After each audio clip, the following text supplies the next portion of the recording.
14 मई 2017 की रात देवरिया जिले के थाना तलकुल हवा के गांव बघड़ा महुआरी का रहने वाला 42 साल का शरीफ अंसारी खाना खाकर लेटा था कि उसके मोबाइल फ़ोन की घंटी बज उठी। उसने मोबाइल उठाकर देखा तो नंबर जाना पहचाना था। उसने फ़ोन रिसीव करके बात की। उसके बाद उठकर पत्नी से कहा कि मैं थोड़ी देर में आता हूँ। इतना कहकर शरीफ जिन कपड़ों में था उन्हीं में घर से बाहर निकल गया। उसके जाने के बाद पीछे पीछे पत्नी जसीमा भी निकल गई। घर से निकलते समय जसीमा ने छोटे बेटे अजहरुद्दीन से वही कहा जो शरीफ ने घर से निकलते समय कहा था। थोड़ी देर में लौट कर आने को कहकर गए पति पत्नी पूरी रात लौट कर नहीं आए तो अब्बू की चिंता में अजहरुद्दीन और उसकी पत्नी हसीना ने किसी तरह रात बिताई। सवेरा होते ही अजहरुद्दीन अब्बू की तलाश में निकल पड़ा। 8 बजे के करीब गांव से 1 किलोमीटर दूर शाहपुर पुरैना नहर के पास शरीफ अंसारी की सरकिट्टी लाश मिली। इसके बाद बघड़ा गांव के दक्षिणी गंडक नदी के पास जसीमा का सिर कटी लाश मिली। नमस्कार दोस्तों, मैं एडवोकेट आरटी आपका चैनल पर स्वागत करती हूं। आई होप आप सब लोग बहुत अच्छे होंगे। दोस्तों, कहानी में आगे बढ़ें उससे पहले यही कहना चाहूँगी कि अगर आप चैनल पर नए हैं तो पहले चैनल को सब्सक्राइब कर लीजिए चैनल में आगे बढ़ने से पहले। और जानते हैं आज की पूरी कहानी। खबर पाकर अजहरुद्दीन शाहपुर मुरैना नहर पर पहुंचा तो वहां काफ़ी भीड़ जमा थी। हत्यारों ने बड़ी बेरहमी से शरीफ की हत्या की थी। सिर काटने के साथ उसके दोनों हाथ भी काट दिए गए थे। शरीफ की लाश में करीब 1 किलोमीटर दूर जसीमा की लाश पड़ी थी। हत्यारे ने उसका भी सिर धड़ से अलग करने के साथ साथ उसका बायां हाथ, बायां वक्षस्थल और स्त्री अंग पर धारदार हथियार से वार किए थे। थोड़ी ही देर में इस हत्याकांड की खबर जंगल की आग की तरह पूरे इलाके में फैल गई। जिस तरह से पति पत्नी की हत्याएं की गई थी उससे साफ लग रहा था कि हत्यारे को मृतकों से काफ़ी नफरत थी। सूचना पाकर शरीफ के सास ससुर भी आ गए। दिल दहला देने वाली इस घटना की सूचना थाना तरकुल हवा के थाना प्रभारी राजा राम यादव को भी मिल चुकी थी। सूचना मिलते ही वह भी सहयोगी SI शैलेंद्र कुमार, भूपेंद्र सिंह, गुफरान अंसारी, वीर बहादुर सिंह, सिपाही राहुल सिंह, मनीष दुबे, प्रद्युम्न जायसवाल, रविशंकर श्रीवास्तव, कैलाश चंद्र यादव, दुर्गेश चौरसिया, श्याम नारायण पांडे, देवव्रत यादव और अनुराग यादव के साथ घटना स्थल पर आ पहुंचे थे। चलने से पहले उन्होंने इस घटना की सूचना SP का कार्यभार देख रहे एडिशनल SP चिरंजीव नाथ सिन्हा और CO अजय सिंह को भी दे दी थी। इसलिए थोड़ी ही देर में अधिकारी भी घटना स्थल पर आ गए थे। जब इस बात की जानकारी गोरखपुर जोन के IG मोहित अग्रवाल और DIG नीलाब्धा चौधरी को हुई तो ये अधिकारी भी घटना स्थल पर पहुंच गए।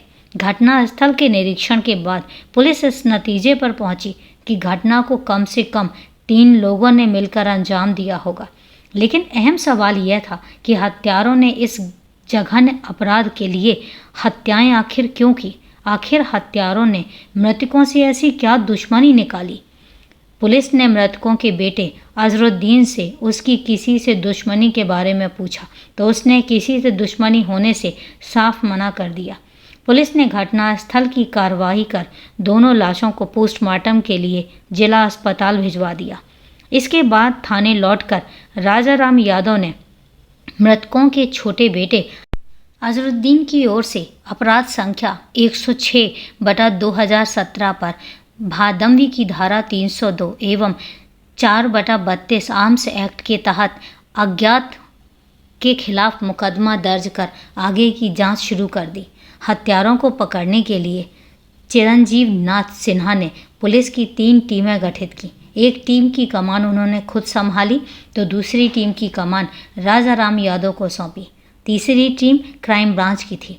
उसी शाम देवरिया के SP के रूप में राजीव मल्होत्रा को भेज दिया गया। पूछताछ में अजहरुद्दीन ने बताया था कि रात 12 बजे के करीब किसी का फ़ोन आया था। फ़ोन पर बात करने के बाद अब्बू थोड़ी देर में लौट कर आने की बात कहकर घर से निकल गए थे। अम्मी भी अब्बू के पीछे पीछे चली गई थी। वह पूरी रात दोनों का इंतज़ार करता रहा पर वे लौट कर नहीं आए। सुबह वह अम्मी अब्बू की तलाश में निकला तो उनकी लाशें मिली। फ़ोन आने की जानकारी पाकर पुलिस ने मृतक शरीफ के फ़ोन नंबर की कॉल डिटेल्स निकलवाई। घटना वाली रात 12 बजे के करीब उसके मोबाइल पर जो आखिरी फ़ोन आया था उस पर शरीफ की फ़ोन करने वाले से करीब 1 मिनट बात हुई थी। पुलिस ने उस नंबर के बारे में पता किया तो वह नंबर उसी गांव के रहने वाले अरविंद प्रसाद का निकला। पूछताछ में पता चला कि अरविंद और शरीफ दोनों गहरे मित्र थे। जंगल में लकड़ी काटने दोनों एक साथ जाया करते थे। इसके अलावा अरविंद गांव के बाहर अंडे की दुकान लगाता था। अरविंद और उसके छोटे भाई का शरीफ के घर काफ़ी आना जाना था। इसका मतलब था दोनों परिवारों में संबंध काफ़ी मधुर थे। पुलिस को अरविंद पर शक तो हुआ। एक संदेह के आधार पर पुलिस उसे और उसके छोटे भाई को हिरासत में लेकर पूछताछ के लिए थाना तरकुल हवा ले आई। राजा राम यादव ने दोनों भाइयों से अलग अलग सख्ती से पूछताछ की। इस पूछताछ में अरविंद के भाई ने बताया कि अरविंद रात से ही काफ़ी परेशान और बेचैन था। शायद उसी ने शरीफ और उसकी पत्नी जसीमा की हत्या की है। इसके बाद पुलिस और सख्त हो गई। उसके बावजूद अरविंद पुलिस को दाएं बाएं घुमाता रहा, लेकिन जब अरविंद को लगा कि पुलिस उसे छोड़ने वाली नहीं है तो उसने शरीफ और उसकी पत्नी जसीमा खातून की हत्या का अपना अपराध स्वीकार कर लिया। इसके बाद उसने पुलिस को दोनों हत्याओं की जो कहानी सुनाई उससे पुलिस का भी दिल दहल गया। करीब 35 साल का अरविंद प्रसाद जिला देवरिया के थाना तरकुल हवा के गांव बघड़ा महुआरी में रहता था। उसके पिता रामदास प्रसाद उर्फ गेंदा प्राइवेट नौकरी करते थे। भाई बहनों में अरविंद सबसे बड़ा था। उसे कोई नौकरी नहीं मिली तो उसने गांव के बाहर अंडे की दुकान खोल ली और इससे उसका खर्च आसानी से निकल जाता था। अरविंद की गांव के ही रहने वाले शरीफ अंसारी से खूब पड़ती थी। शरीफ मेहनत मजदूरी करके परिवार को पाल रहा था। शरीफ और अरविंद रात में जंगल से चोरी से लकड़ियां काटकर बेचते थे। अरविंद की यारी शरीफ से हुई तो यह यारी घर की दहलीज लांघकर कमरे के अंदर तक पहुंच गई। अरविंद शरीफ के घर बेरोक टोक आता जाता था। इसी आने जाने में अरविंद का दिल शरीफ की पत्नी जसीमा खातून पर आ गया। शरीफ के कहीं चले जाने पर अरविंद घंटों उसके घर बैठकर जसीमा से बातें करने में के साथ साथ हंसी मजाक भी किया करता था। जसीमा को यह सब बहुत अच्छा लगता था।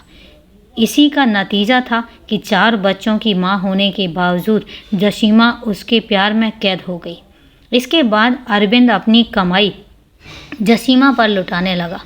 दोनों अपने इस संबंध से खुश थे, लेकिन उनके इस अवैध संबंधों की खुशबू गांव में फैली तो बात शरीफ अंसारी तक पहुंच गई। शरीफ को यह बात बड़ी बुरी लगी। अरविंद उसका दोस्त था, लेकिन उसने दोस्ती में दगा की थी। उसने पत्नी को ही नहीं अरविंद को भी आड़े हाथों लिया। इतना ही नहीं, गुस्से में उसने अरविंद को कई थप्पड़ भी जड़ दिए और पत्नी से दूर रहने को कहा। इसके बाद अरविंद शरीफ के घर जाने को कौन कहे, उधर देखना भी बंद कर दिया। इसी तरह 6-7 महीने बीत गए। इस बीच अरविंद ना शरीफ से मिला और ना ही उसके घर गया। लेकिन पर पुरुष की आदि हो चुकी जसीमा के गांव के अन्य पुरुषों से नाजायज संबंध बन गए। अरविंद से यह बात छिपी नहीं रही। जसीमा की इस बेवफाई से अरविंद चिढ़ गया। एक दिन अरविंद शरीफ की नज़रें बचाकर जसीमा से उसके घर जाकर मिला। उसने उसे समझाया कि वह जो कर रही है ठीक नहीं कर रही है। वह सिर्फ उसकी है। उसे कोई देखे या छुए उसे यह बिल्कुल पसंद नहीं है। पर जसीमा ने उसकी एक नहीं सुनी और खुद से दूर रहने को कह दिया। यही नहीं, उसने कहा कि अगर उसने इसकी बात नहीं मानी तो उस अपने पति से उसकी शिकायत कर देगी। फिर क्या था, अरविंद और चिढ़ गया। उसने जसीमा से बदला लेने का निश्चय कर लिया और इसके लिए उसने पति शरीफ को विश्वास में लिया और अपनी गलती के लिए माफ़ी मांग ली।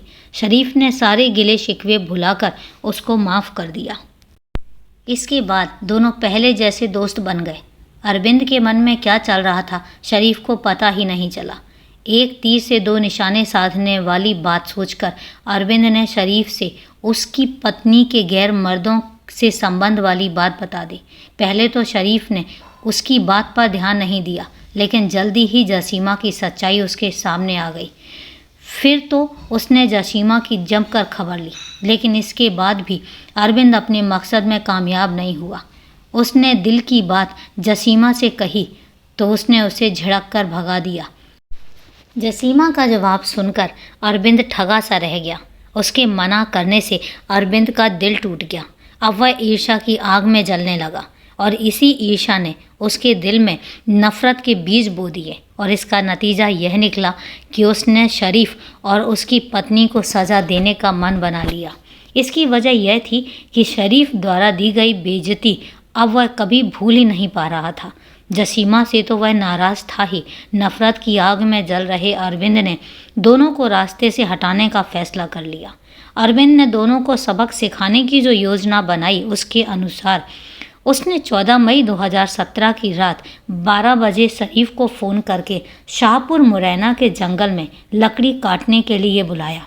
शरीफ अजहरुद्दीन से थोड़ी देर में लौटने की बात कहकर घर से निकल गया।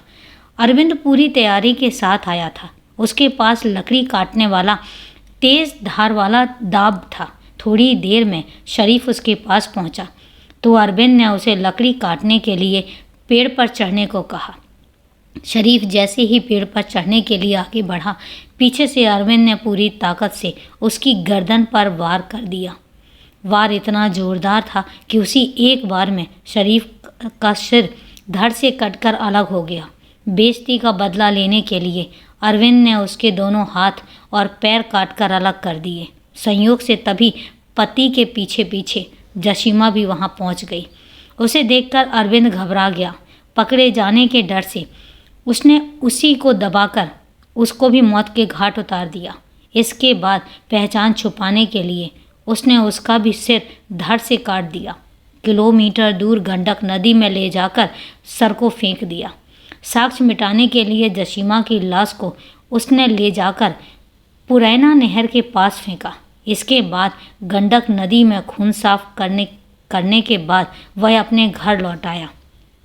पूछताछ के बाद पुलिस ने अरविंद को अदालत में पेश किया, जहां से उसे जेल भेज दिया गया। प्रेम और क्रोध में अंधे अरविंद ने जो किया वह गलत था। अब उसे अपने किए पर पश्चाताप हो रहा था, लेकिन अब पछताने से होगा क्या। उसने 2 लोगों की जान ले ली है और अब उसे इसकी सज़ा अवश्य मिलेगी। तो ये थी दोस्तों पूरी कहानी, किस तरीके से एक प्यार नफ़रत में बदला और नफ़रत 2 कत्ल में तब्दील हो गई। तो दोस्तों कहानी आज की यहीं तक ही है। अब कल मिलेंगे नई कहानी के साथ। तब तक ख्याल रखें, सेफ रहें, सुरक्षित रहें।